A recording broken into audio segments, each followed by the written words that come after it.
వైద్య రంగం విపరీతమైన స్పీడ్తో తీసుకెళ్తుంది. ఏ టెక్నాలజీ ఇప్పుడు సూది గుచ్చకుండా రక్త పరీక్ష చేసే అంత టెక్నాలజీ సాధించింది. మీరు చూస్తే బాగా చదువుకున్న వ్యక్తిలా ఉన్నారు. ఇంతగానం ఈ వైద్య రంగం తీసుకెళ్తున్న క్రమంలో మీరు నాటు వైద్యాన్ని నమ్మడే కాకుండా దాన్ని ఇంకా ప్రోత్సాహం ఇస్తున్నారు. అసలు ఎందుకని మీరు దీన్ని ఇట్లే కొనసాగిస్తారు?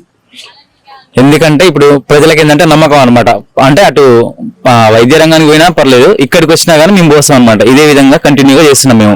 మా ప్రజల నమ్మకం ఏంటంటే సరే పసరు కట్టు పోస్తే 3 days లో పోస్తే కంపల్సరీగా కట్ తక్కువ అవుతుందని చాలా మంది వస్తున్నారు, పోస్తున్నాం. అదే విధంగా నేను హిందూల స్కూల్లో చదువుతున్న రోజుల్లో కూడా అటెండర్ రామలమ్మ అని ఉంది, ఆమెకి నెంబర్ ఆఫ్ టైమ్స్ నేనే పోసిన. గత 10 years నుంచి నేను పోస్తున్నాను. స్టూడెంట్ ఉన్నప్పుడు నేర్చుకున్నాను. చాలా మంది పోసినాను. కృష్ణారెడ్డి సార్కి, లక్ష్మారెడ్డి సార్కి, వీళ్ళందరికీ నేను పోసినాను. స్టూడెంట్ ఉండి సార్